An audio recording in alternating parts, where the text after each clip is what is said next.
Hi guys, Deluded Gooner. Oh, sorry, I'm a bit far away there. Deluded Gooner, where was I? Alexis Sanchez and Mesut Ozil, with their contracts up in 2018, against the backdrop of the hysteria of our season and whatnot. This is one that's filled us Arsenal fans with concern. I mean, we don't know their reasons. It could be a variety of cocktail of reasons, whether it's they actually want a new contract, they actually don't want a new contract, more money, they want a stronger side, they want to know the club's directions, they want to know the manager's plans.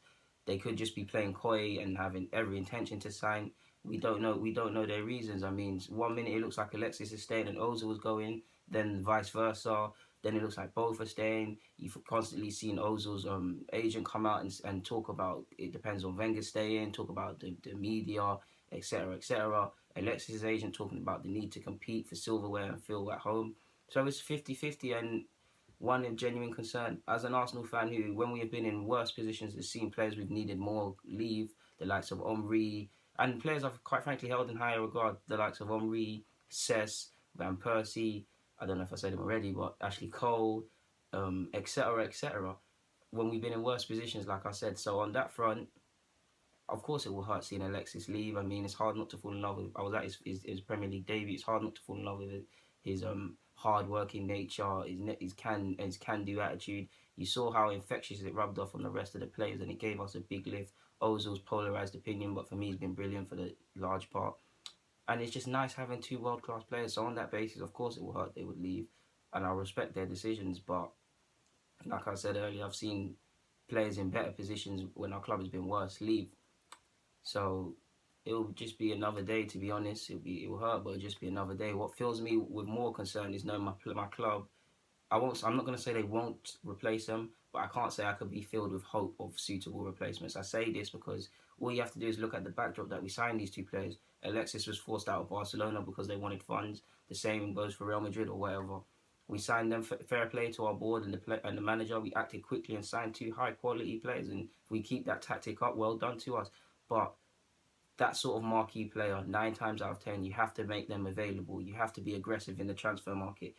Two attributes you can't say happens with our club. We've long had dragged out pursuits of the likes of Royce, Griezmann, Benzema, etc., etc. every summer, and for whatever reason they've not come. Whether it's wages, even down to last summer, Mkhitaryan and Kante. Of course, they're not attacking players in the sense of Alexis Sanchez and Ozil. Well, Hendrick is, but you get where I'm going. We were told we can't compete with wages and whatnot. And when you're told in AGMs that you can, it's a bit condescending. And again, doesn't fill me with hope that we can replace these players, because that sort of quality player, you need to pay them a relatively good wage. And they're going to 9 times out of 10 again be one of the highest earners. You look again, not to talk about last season, but last season there was games where we needed individual brilliance to be dug out by a striker and whatnot. We haven't replaced Van Persie for years. Again, another point. But like I said, with the striker thing, we've gone through it every summer. Last summer, we had a bit more intent, a bit more pursuit. Like I said, we went after Griezmann, Benzema, etc. Didn't happen. Then we found ourselves in a spot where we were bidding for the likes of Jamie Vardy. Jamie Vardy's a good player, and I applaud him for rejecting us. I would have if I was in his position. But we're being rejected by Vardy. That just shows the negligence in our transfer plans and how we go about our transfers, in my opinion. We then went after Perez. Perez is a good player in my opinion, no disrespect to him. But when you look at the caliber we was going, and then Perez, and it did happen kind of late for Perez, it does have an air of, was Perez the first choice target, or was he a contingency plan? No disrespect to Perez, but it's just, I have to talk about this, and it is one you have to wonder about. If we was of course we haven't got Man United's money and other clubs like that, so we can't do certain things, but there has to be a certain amount of intent. Too often we go after these great caliber players and then we say we tried or it didn't happen. You need to be aggressive in the transfer market. We're not the biggest club in the world, but what we do have is a great project to sell. We don't sell ourselves well enough, in my opinion, to big players. And we do silliness. Like, you look at the Suarez saga. Suarez was in the paper saying he wants to sign for us 40 million and a pound. What kind of stupidness is that? You get the job done. If you got the job done, Suarez would have been here, and who knows where we would have been as a club.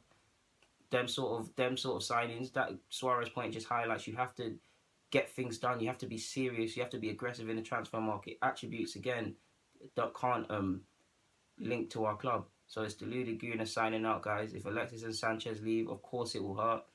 But I'm more concerned as to will they replace them, which I don't think they will. Thank you for enjoying my video, watching my videos. Comment, subscribe, follow my socials. I'm out.